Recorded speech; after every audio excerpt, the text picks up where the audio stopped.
Sabrina just told me a very interesting story I did? about Sebastian. We're still potty training him, and he didn't have any pants on. It was sitting on a thing of applesauce. Apparently that series of actions made sense to It him. went in the garbage. Also, I want to do an informal poll because Sabrina and I were not arguing, but we were disagreeing about something. What? Here's the it's a question. I'm not going to say anything. You guys and people and ladies and everybody weigh in with your opinion. Does pizza go bad? I thought it was something serious.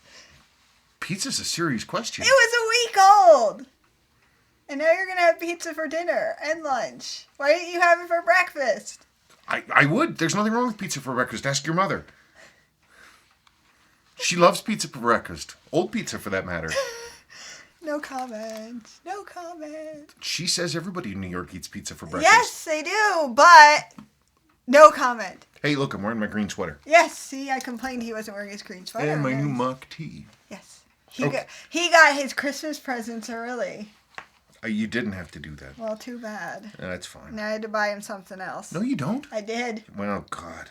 I have to sit down with my computer and get clicking. Anyway, let's start off. Okay. And we're festive. We are festive. My grandmother made that. Okay, so first is a PSA from Smucker's Tea. Don't change day and or date during these time periods. 7S26, 4R16, 7S36, 4R36, 9 p.m. to 4 a.m. Why? Because you get an interference with the day-to-day quick-set mechanism, and if you change during that time, you can jack them up. At least I'm asleep, and I don't have any of those watches. A 7S35 or 4R35, 9 p.m. to 1 a.m. There you go. So, rule of thumb is just don't do it. Be asleep. Be asleep. From Rick. Caught the Pet Shop Boys reference, Spencer. Great song. Well, thank you. What? Oh, nothing. Whenever I think about Pet Shop Boys, I always think about my old friend Paul. But biggest Pet Shop Boys fan I ever knew. He had like everything they ever did on vinyl, like every weird thing, every like 45 or single that they had made in Japan. And he was always getting boxes of crap from Japan. And he had boxes and boxes and boxes and boxes of Pet Shop Boys stuff. Oh, well. Oh, well. From Alonzo Cushing. No snow down under, guys. Hot and very dry with bushfires raging along the eastern parts of Australia and 600 homes lost. We haven't had a major fire in Good few years. We had one here that we saw houses go. We were on the other side of the reservoir and we saw giant McMansions go poof. Mm-hmm. You'd see the big cloud of smoke and then the smoke would change color. Yeah, that was really something. We haven't had big fires here in a while. I saw a clip from a bushfire going on in New South Wales, and it was like again a public service announcement saying don't even bother trying to fight them or do anything, just go. And it was this like wall of flame because of course eucalyptus is nice and oily and it burns like a torch. Speaking of that, I know, by the way, that koalas have been declared What? That's not true? That's not true. Ooh, thank goodness. I was about to suggest that we could import a ton of koalas to California. Oh, well, no, they're not. I read that was an incorrect statement, and it made the situation seem hopeless, which it's not. Okay. So it made scientists mad that people were saying that. So anyway, but all of you Australians, when you're coming to the United States and you haven't checked your luggage thoroughly and you have a few koalas in there, we have lots and lots and lots of eucalyptus in California because it's an invasive species. It was introduced there around the turn of the last century. So we need to have a future invasive species too. Yeah, that's going to be really bad. Whatever. Anyway, from Fuelbit, Sabrina, that Witcher hoodie you're wearing is amazing. May I ask, how did you get your hands on it? I bought it off of Amazon. Don't tell me you're also a fan of the games and the books. Yes, I am. If that's the case, it wouldn't be a bad idea to check out and watch they released on their store. What? I don't know. Maybe have it on the show also. If you like it, of course. Take care. Much love. I have played Witcher 3 2 times and I read all the books. I just realized I can't play Witcher 3 anymore, even though I haven't played for a couple of years, because I gave my other computer to Sadie. We do have an Xbox. I don't know how to play with a console. Yeah, well, it took me a little bit to figure out how to play Halo, and then I was like, oh, I got it. I guess. I love Witcher. I love the idea of Witcher. I stopped playing, and then I never finished Blood and Wine, actually. I know. But I watched her finish Blood and Wine. Twice. Hearts of Stone is the best, though. Yes.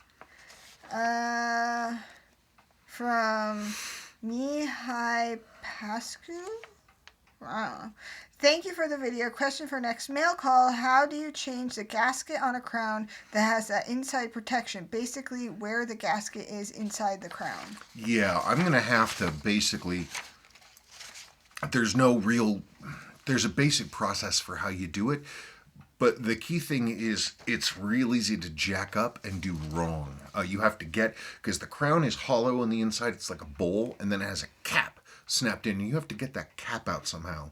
And then you have to get the old rotten hard rock seal out, and then you have to put in a new seal. And then the tricky part is getting that back piece to fit back in and then snap it closed. There's a process I follow religiously every single time.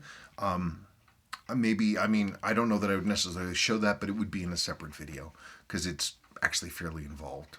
And trying to do it without the right tools is you're Whistling Dixie. No, I wasn't going to say that. You always say that. Well, doing that with the wrong terms, you're running the risk of basically ruining the crown and not being able to replace it. So it's dicey. We never did a wrist check. Oh, that's right. We forgot to put in the wrist check video. We do it like 5 minutes before starting the video. No. Serena's laughing at me because I just took a picture of nothing. So, wrist check time. Oh, you're wearing your 6105 that I built. I mentioned it last week. Yeah, I'm so proud of the job that I did on this watch. I'm so happy that you wear it. Yeah. It's a super accurate movement. It's really, really strong. Really nice. It makes me so happy you're wearing that watch. Yay. And I am wearing the watch that all of you hate me for, which is the Sinn 104. I'm really enjoying it. Very, very, very elegant, very classy dial. And strangely for me, I actually like the slightly blue cast of the AR crystal. Makes it look kind of neat and special. I'm pretty happy about it. Cool. All right. So anyway, I'm so happy that she's wearing her 6105. I made that watch for her a long time ago. Long, long time ago. And it came in a lot. That watch came in a lot with, like I said, with a multi-watch lot. It was like 6 or 8 watches. It came out of Gardner, Maine, from a company that I used to follow, and they're off eBay now, but they used to clear out estates. And that lot also had a really, really badly beaten up 62 MAS in it. All this stuff was Vietnam era. All in extremely rough condition. Okay. Where am I? All right, I'm at the top. Michael Sands. Hi, S&S. Another fun video with great information. I was particularly interested in your answer to the last question about jeweled mainspring arbors versus barrels, but I have a few follow-up questions. First, by jeweled arbors, I assume you're talking about jeweled arbor ports. Yes. That is having jeweled bearings in the main plate and barrel bridge for the mainspring arbor to ride in. Is that correct? Yes, that's correct. Or is it possible somehow to place jewels on the actual mainspring arbor itself? Do you want to answer that? No, you wouldn't want to do that. Well, you couldn't, because the mainspring arbor is actually, it's hardened. I mean, that's really durable. The only other thing you'd be able to do is to somehow machine out the inside races on the barrel itself and get jewels in there. But that's tough. I've looked at how Seiko did that, and the few times they did it, and they have, not only do they have jewels when they have jewels in a barrel cover, they very carefully, they have it basically pinched in the metal afterwards so it can't come out. Like if I wanted to remove that jewel from there, you have to destroy the cover to get it out. So it's not really an option. So if that's the case, could you show an example of a jeweled arbor? No, because they don't exist. Second, what is a jeweled barrel? Basically, instead of the normal barrels are just They're just normal barrel. I can show a normal barrel. It's just normal barrel, and they're just metal on the inside. But the higher end ones, because they're always turning, would sometimes have a jewel inside of them. But you see that very, very rarely. I don't think I've ever even heard of such a thing, let alone seen one. Can you elaborate on this and show some examples? Okay, well, here, I'll show. So this is a dead 6105 crown. Somebody snapped off the stem in the middle there, trying to get it open, and that killed it because there's no way to get it out. These are original, unrestored 6105 crowns. And that's what they normally look like with this plate inside. So these are the bits that go into making one of these crowns. And this is real typical. For this period in the 50s and the 60s, waterproof crowns were always like this. They were built like this with the seals inside the crown, but it's permanently sealed. So the trick is to get this open without destroying it. And that was what people were really concerned with. The real challenge is actually getting it closed again and making it look right so you don't really bang it up. I mean, there's a bunch of different ways to do it. Prying is not the answer. Trying to think how I can describe this. You can feed in like rubber gaskets, like junk old, like round rubber gaskets, the right size, and you force them in with a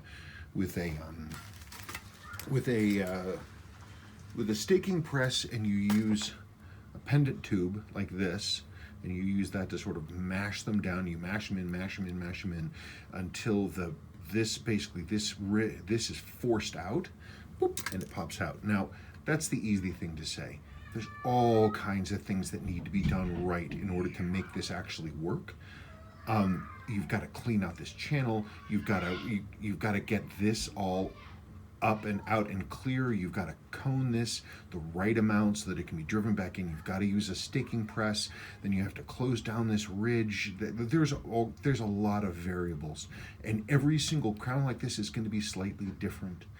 You have to be real careful about how you cone this out, because it's easy for these two. What? I was just screaming in the background. I know. Now you're talking on the edge of this video. Why? I was screaming at the dog who was ripping up a hat that I knitted. That's why I was screaming. Oh, okay. Well, in any case, so that's how you do it. So basically, it's simple in theory. It's complex, quite complex, and variable in practice. There's no easy way to do it. And it's real easy to jack up the crown permanently, and then you're screwed. Because finding a replacement 6105 crown is not easy at all. There are aftermarkets, but they're wrong internally, and they don't work on the cases. You have to cut down the crown tube, and that's just not acceptable. Okay, hopefully that's informative. I hope that was informative. In reality, it hasn't happened yet. It will happen, but I'll intersplice it. From Super Cruise, I think the day-date change mechanism is pretty unique on these movements. What movements? He was talking about 5216s.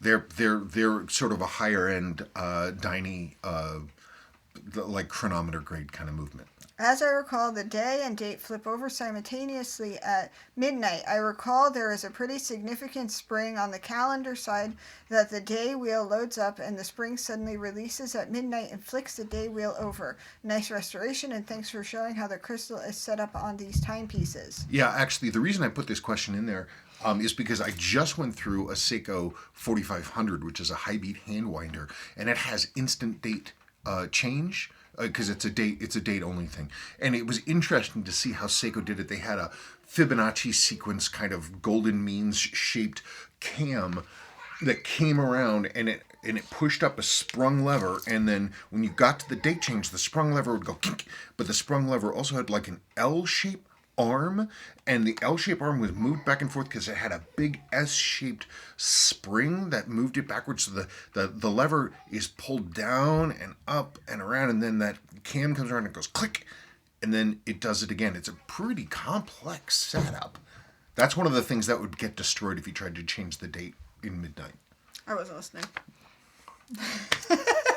What are you going to do when you need to start doing these repairs? Yeah, with these hands. My hands are pretty steady. He's having fun. Yeah, he's probably attacking the dog. Where am I? Randy Allen, I found another watch for your consideration as your next chrono. In case you didn't like my suggestion from last week, try this. A Speedmaster 57, reference 331.90.42.51.04.001. Wait.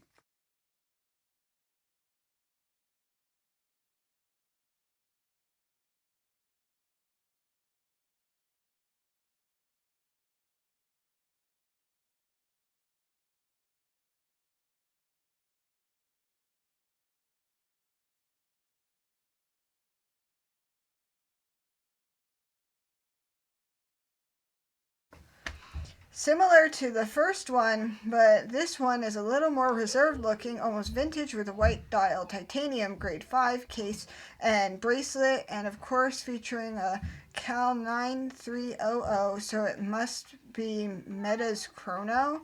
IMHO, this would be just the ticket for timing your MG when you make a run from Ted's place up to the Rustic for sourdough. How do you know about pancakes. Ted's place? If that's still possible. Happy holidays and take care. Randy Allen, are you in Colorado? How do you know about Ted's place? Last time we went there, we found out they don't serve breakfast all day. No, it was very sad. It was very depressing. That is a beautiful watch. You did great work. That is a gorgeous, gorgeous watch. However, the price point, which is about $7,500. But yeah, it's a beautiful watch, and it basically hits everything. It's chronograph, it's date, it's got it's automatic winding, display back. It's a coaxial. I'm not necessarily a huge fan of the all metal bezels with the black inset numbers and letters and stuff, but it is a beautiful watch. I'm sure it is. I'll show it to you. Okay. It's really nice. Okay. You'll see it. Okay. Not in person, though. No, I hope not. Not for that price. Hi, SNS. I always enjoy being invited into your home for the weekly Q&A. And you might be able to hear what our home almost always sounds like. I'll often jot down the Seiko reference numbers you list so I can look them up later to try and learn more about them. I don't own any vintage Seiko watches, but I do have a trio of US SKXs, 173, 175, and the yellow dial A35. I've often wondered why Seiko stopped making any yellow dial dive watches. Lots of black, blue, and orange. Never see any new yellow ones. Was there a stigma around the color, or did they just not sell well? I don't see people asking for yellow watches. I know they came out with a few, but it's very rare to see. I did actually see a graphic the other day that maybe has something that may shed some light on this, maybe not. But it was a graphic about the colors people can wear at night when you're bicycling and how far away people can see you. And yellow was one of the worst. What? Yeah, it was crazy. The only thing worse than yellow was like white. Or black, actually. Black, basically. What? People can see yellow. It's, weirdly enough, the best color at night to see somebody is if they're wearing blue. I'll show you the What if you're wearing navy blue? I'm just telling you, blue is what they said is blue. You could be seen at for like 43 meters, 43 yards, more or less. But that yellow is one of the worst colors, and I have no idea why. But so maybe I like yellow. See, I like yellow. So maybe it's something to do with colors at depth. That the yellow becomes very hard to see because the colors bleach out. I don't know. Can you see me? Well, yeah, we're not underwater and you're right next to me. And I'm wearing my glasses. Yes. I remember at the gym yesterday when you saw that guy. Oh, no, what's better is when I saw the cat. What happened with the cat? Remember we were driving and I was like, hey, there's a cat in the road. What was it, honey? It was a Canadian goose. I thought its neck was a cat But tail. there were a bunch of them there. I was like, I saw the neck and I was like, God, there's a cat in the road. Here we have this Canadian geese. They're everywhere and they're utterly fearless and they're gigantic and they're mean, and so and they poop on everything. I almost got attacked by one once. I was running by your parents' lake, and then I almost ran into one. It was like. There's so many of them here that the government, Colorado, has started actually culling them and then basically using them as meat for impoverished people. Really? Oh yeah, no. Remember they started doing this last year. I don't remember I that. can't even imagine what a roast Canadian goose is like, but I guess if that's what you need, then that's what you need.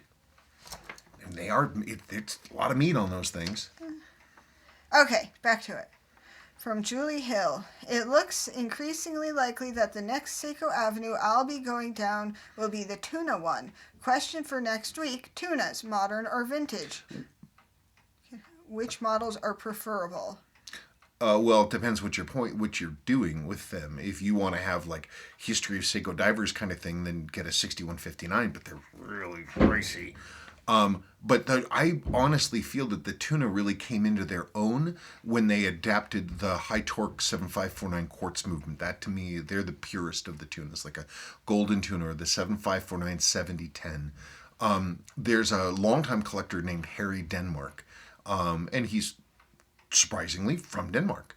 But he said of the 7549 7010s, he said if I lost all of my other watches, I didn't have any of them left, but I had that one watch, I would still feel like a proper watch aficionado. Okay. I want Spencer to give us a full Pet Shop Boys song. I demand Spencer sing us a Pet Shop Boys song for Christmas. The thing is, I don't really like the Pet Shop Boys. I never did. I like that one song. Their stuff is like not dancey and it's not catchy and it doesn't have any of the emotion. That one song is catchy, but I can't remember what it's called because I haven't listened to it in forever. What, West End Girls? Yes.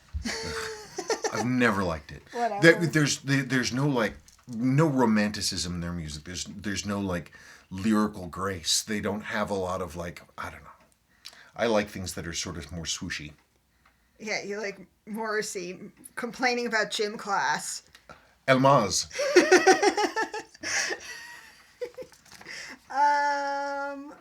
On another subject, the only thing that saddens me about grade A collectors' watches is that they become safe queens and don't get worn. A watch should be used. I personally like that spot in between where a watch isn't too perfect that you don't mind wearing it and you're not frightened to use it. Oh, I'm absolutely that is exactly what I like. I keep making the mistake where I will have a rarer model watch, and I keep upgrading. I'll find one that's slightly better, and I've done this again and again and again. I upgrade too far. My grandfather tuna, my 6159, was a great watch. That was the one that was in the Why I Don't Like Watchwinders video, and I ran across that was my watch for years, and then I ran across another one that was exquisite. It was super nice. 6159 7019. I'm sorry. Yeah, 7019, and the very, very, very rare North American version, and it was in immaculate condition. It was beautiful, and so I swapped out my old one, which went to some guy in Chicago, and then Sean Cody bought it. It's actually part of his estate now. I'll never see that watch again. But the other one was so nice, I couldn't even bring myself to restore it, and they ended up selling it. Now I don't have one at all. You will. Get I don't your know. mind on it. I would only, the only one I would really want is the one mine that went into Sean's collection. Well, that one's gone forever. Gone forever. I'll never see it again. Okay, so is this entire thing? Yeah, on this question, there's a lot of stuff here. I'll read it all. I don't care. It's 2 paragraphs. Right, so we're basically going to split this question twice because we're going to break a couple times because I want to insert the picture of this guy's watch, and then I made a little clip about the Sea Lion thing, and then we'll do that. So we're going to insert a couple little things. Hi! See, some promptu planning. Yes. We don't plan what we're doing. We just kind of roll. Okay. Hi, Spencer and Sabrina from Corpus Christi, Texas. Long-time viewer, but first time emailing to Friday Mail Call. My questions are regarding your comments a few mail calls ago about the underappreciated and low prices on eBay of the 6106 movement watches. I believe you mentioned an orange-dialed diver watch with this movement, but can't recall the model number. 6106 7107. I became interested on what this watch looked like since you did not have an example on hand or a picture of this watch at the time of your video. I keep selling them. However, during a search on eBay for an example of this diver watch, I saw a Seiko watch with the dial design that I've never seen from Seiko. It was so good looking and cool that I ended up bidding and winning this watch for only $130.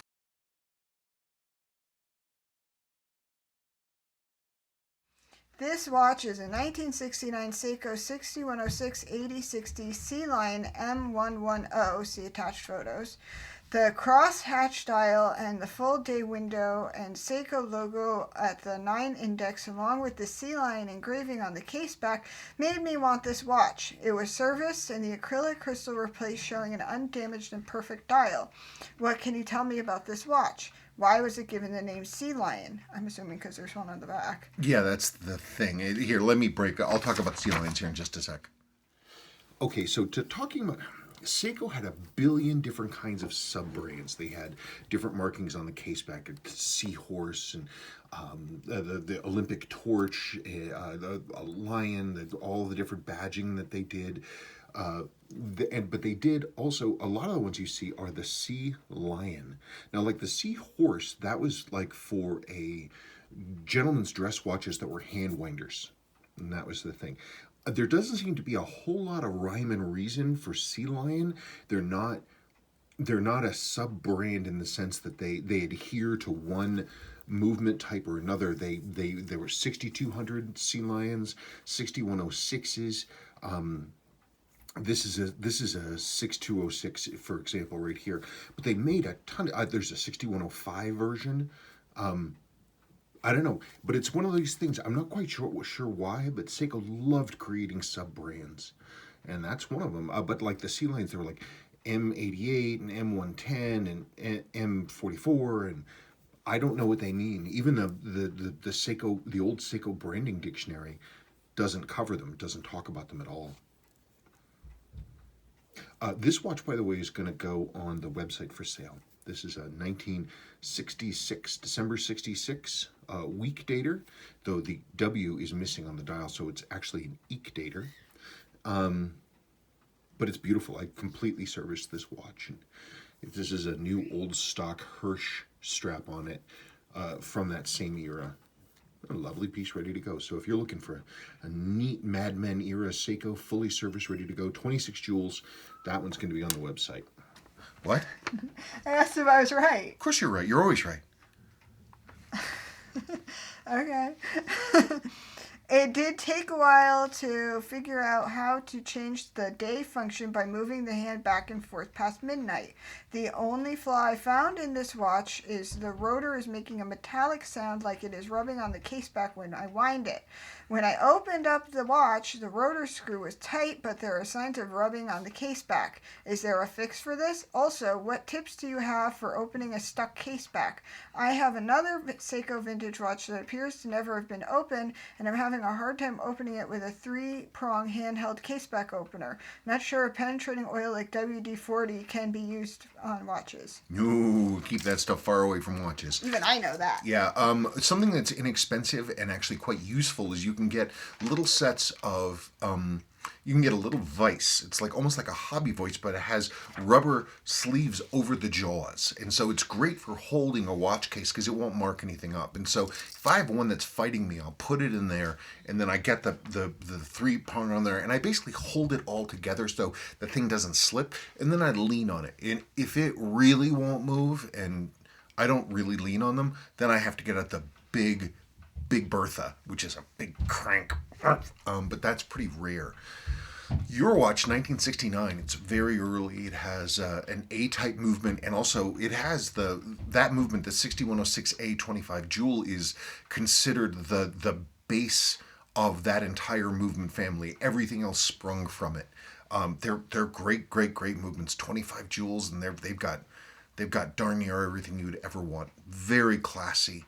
And Seiko, of course, swung for the fences at that time because that movement family was new at that time. And they were, Seiko did dress watches. Boy, they did them so nice.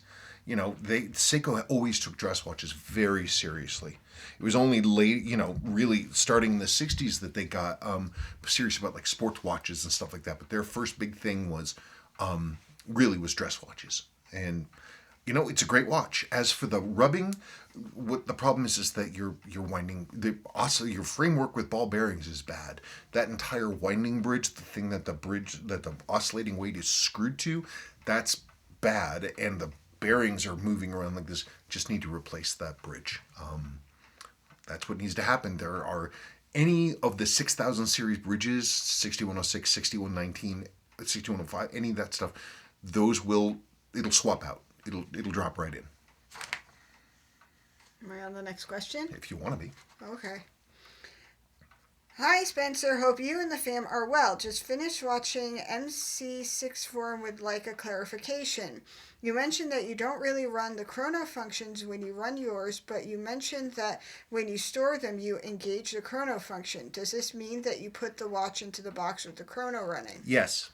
As a sidebar, sorry if I've already mentioned this, but my dad's gold dial 6139 was always run with the chrono off. Mm-hmm. My dad never ran it, and neither did I when he gave it to me. You may or may not remember, but when you serviced the watch many years ago, when Sean C. gave me a crown and you serviced it, you mentioned that the chrono wheel was in great shape. Go figure.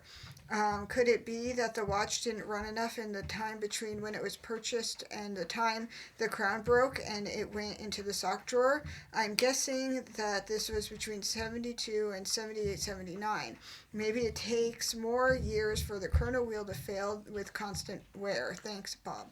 I think that my personal theory is that the primary failure point of the 6130X chronograph wheels isn't so much necessarily if they're stopped or if they're running, but how they're reset. That's only a theory, because that's when all the force goes into those things. They get a lot of torsional stress, and depending on where you're resetting from, you can put a lot of twisting thing on. And it just, especially also because a lot of the reset pressure is governed by Seiko's crazy obsession with springs. So it's like, I'm not listening to you. I'm thinking about the next question. Like a Swiss chronograph is basically they use cams, and a lot of the modern ones, and it's just on off, click click click click click click. Seiko, it's all these like stop springs that are designed to like catch the button and build up strength and build up pressure, so that when you go whack and you reset it, all this force is dumped in one go into the chronograph wheel to reset everything quickly. And that force is variable depending on how strong you are, or how clean the watch is, or how that spring has been adjusted to catch the post on the hammer. My personal theory, any opinion of mine is always going to be subject to evolution, changing as new information comes in, or information or theories are disproved or whatever. But I think a lot of it has to do with the reset more than the running and the not running. But yes, when I put one of those into storage, I will engage the chronograph so that the operating levers are open and the clutch is not being compressed. From RG, hi SNS, thanks for another awesome episode. My question last time set a limit of 3 watches in each category, not just one. Which 2 watches would you add to each category? I put this in and I'm like, I don't even know where to go from there. I don't have that many watches. Yeah, I mean, I said for my dress watch, I said it was going to be my Explorer, but it's like, okay, well... You don't have that many dress watches. No, not really. I really don't. I very rarely wear dress watches. Chronographs, I said my Leisure, but I guess I would also keep my 6139 6000 proof with the chiclet bracelet, and probably my 6138 slide rule. That's a really nice watch. Okay. Divers, 6105, my 6105 8000 from March 1968, because it's one of the earliest ones recorded. There's only one known that's earlier than it. That's the one that I call Tony Stark, because I built it in my cave with scraps, because it was just an empty case when it came to me. Other divers. Rolex. Rolex? Yeah. Yeah, probably. But I don't. Probably my. I don't know. One of them. I don't know. I'll figure it out. Ooh, there's a hawk. Or is that a crow? That's a crow. You need new glasses. I do. For me, I don't have that many watches, so I don't have any other chronographs than my Rima. So I can't really. Well, you have that JDM chronograph, but it's never been serviced, and you like it, but it's for sale on the site. Which one? The black one? The all black one? I guess I don't like it that much because I can't remember it. You wore it for a little while, and I'm like, I need to service that, and then it got put away in the in the safe, and... I don't remember. So then You got the Arnie. That's a diver. It's not my watch. It's not my watch. It's the house's watch. It's the dog's watch. It's the dog's watch. Mm-hmm. And I like my 6105 for a diver. Yeah, your 6105 8000, that's a nice watch. Yeah, and I have my little Omega for a dress watch. Mm-hmm. Sorry, I can't completely answer. I don't have that many watches. It's not really a coherent answer either way, but we did try. Okay, so this is Sinn questions. Oh, yeah, so these are questions about the Sinn that I won on my raffle.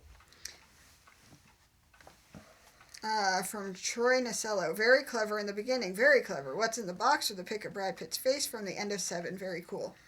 He was like, I know what I'm gonna do, and I was like, what? Well, originally I was gonna use the other quote that had What's in the effing box? It had an expletive in it. Yes, but you can't have that on YouTube anymore. They get mad. I don't ever need to see 7 ever again. I want to see it. I should make Sadie see it. Well, when was the last time you saw it? Like 15 years ago. Well, you know, the only good thing about it, of course, is that Brad Pitt's wife in that movie is Gwyneth Paltrow. Yes, and she gets it in the end. Yes, I don't like her. She ruins all of Iron Man things. And jade eggs. And jade eggs. And the word goop.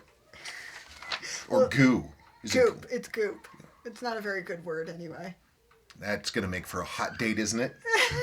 Bunch of goop and jade eggs. Like Stop. Interacting with a rock tumbler. Okay. Do you want me to read the next question? I'm gonna die. Okay, from Rob. You son of a blank. $9 for a Sinn. I can't afford them and I love them. Such a great watch. Who gets to wear it? I will triple your investment and offer you $27 cash. Haha, I'm so jealous. I never win anything. And I mean that. I never win anything. Like, every now and then I'll play the lottery, and this has gone on for like 30 years. I think one time I won $5. So I never win anything. Never. This is the only thing I've ever won in any kind of lottery situation. I'm also real woogie about gambling. I have a number of mental problems. One of them is gambling really bugs me. And so participating in gambling is of any kind, it just seems foolish to me. And so I'm not putting any more money into raffles if I can avoid it. And I've unsubbed from there, and I just don't need to do it. I loved this model. I've thought about it for a really long time. I've nearly bought it like 3 times. I have one. And now, that's it. I'm cashing out. That's the end of it. Good. Quit while you're ahead. From Randy Novick. Funny, I have my 104 in front of me right now. I paid a damn sight more for it, though. $9. What a steal. It's one of those Sinns that I think is more comfortable on a bracelet, which I had to save up for, but it was well worth it. Congrats. Yeah, the Sinn bracelets, I haven't never seen one personally. I have a Sinn 103 too, and they use the same kind of bracelet. It's a lot of money for a bracelet. It's just a dumb bracelet, but I don't know, maybe I can justify saving up for a bracelet for this one. I've never been 100% sure about their link style, though, with the rounded corners. I'm not really sure about that. From Forbin Colossus, that's a near $2,000 Sinn. The reason that I put this in here is that it's actually not. These use Sinn's resale value actually is not great. About $900 is kind of what their asking price is right now, unless you buy brand new. But the thing with Sinn is that they have nice casing, they have beautiful styles, but their movements are pretty basic movements. They're pretty standard movements. This is ETA movement in here, and it is what it is. There are a lot of watches that use ETA movements, and Sinn is no different. So they're buying new is Sinn is a great brand to buy used. Let me put it that way. Ricky A, not bad for $9. What? That's almost a $2,000 watch. You guys are awesome, so you deserve it. Well, thank you. I appreciate that. Yeah, but don't worry, it's not a $2,000 watch, and I feel bad. I don't want people to think I'm lording my neatness over them. It just You never win anything. I never win anything. Neither do I. We're unlucky people. Oh wait, you're lucky. You won something. I did. There, I blew all my luck. What is he doing? I don't know. Something. You're gonna come upstairs with me after this because I can't see it by myself. From Chris Beckman, just got a catalog from them last week. The 104 is a great piece. They have a much larger offering than I knew. Check it out. Yeah, Sinn has it. Their casing designs and they're really good. Like they do some really nice stuff. Really nice stuff. Okay, now it's on the Sean Cody stuff. Yeah, I don't know. Did you want to read this? Do you want me to do this? There were a lot of comments on my video about Sean Cody, whose funeral, by the way, was last Monday in Texas, and I was, of course, not there. I can't pull the plug on stuff and run down to Texas, much as I would have liked to have honored him that way. It just didn't happen. Sean. There are a lot of comments on that video if you want to see people say nice things about Sean Cody, including, some people that worked with him and met him. And it was nice to see that my interaction was not unique. He had the same kind of impression that he gave to other people as well that he worked with. Joe Ross, Larry Boulinet, Out of the Blue Watches. I'm pretty sure I'm the last person he ever bought a watch from. I really wish I'd gotten to know him. 4:44 p.m. So sad to hear this. I talked to Sean a few times about watches. He was definitely a cheerful and great guy. Nice of you to honor him. Wish his family the best, and I'm sorry for their loss. Paul Shane. I met Sean at a Red Bar event. He wore a Seiko tuna, which he seemed to love. Very likable and a good storyteller. Sorry I won't have the opportunity to know him better. And the Joe Ross's comment I wanted to close this video out with. That was very nice, Spencer. It is every Texas boy's dream to pass on while on the hunt. Sean would have laughed. That's really about it, man. That's about it. I have some new watches that are going to... Can you actually grab me those cases? We have some watches I'm going to put on the website this weekend, including potentially a 6105 8009. I'm not 100% sure about that yet, but I have a couple Mark II watches. We've got one of these babies is going to go up. Basically, it's brand new with all the paperwork. And the case, I forget what the name of that model is. We have another one, a Mark II Hawking.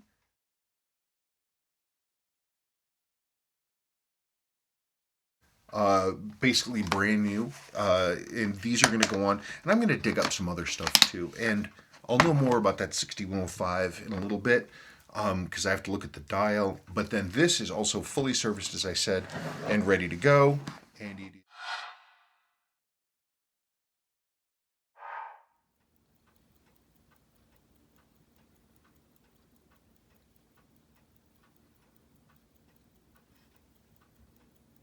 is. This will also be. Did you insert that into the video? No, I will. I made a separate little thing. But did you insert it into what we are currently making? I haven't inserted it yet, but I will before we finish the video. Because you just said that I showed... Never mind. Huh? Well, no, you were talking about it like they know. Well, they would have known because they would have already seen this segment because I will have inserted it. I'm confused. So am I. Okay, we're going to go upstairs and see what Sebastian did because now he's quiet. Yes. All right, thank you, folks. You have a great weekend, and we'll talk to you later on. So, Sebastian...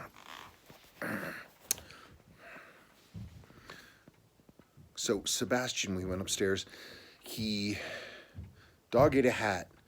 Sebastian got up on the counter and got to his sister's stash of Tic Tacs and ate them all. She's going to be very happy. He also, he peed all over the floor in a blanket.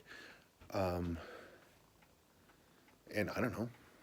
That's kind of what happened. So, time to do laundry. Anyway, that's what Sebastian did. Last week he came running up to us and he said, "I peed on the couch," and we were like, and he said, "Ta-da!" Okay, folks, that's it. No more news, except for Kraken. All right, bye.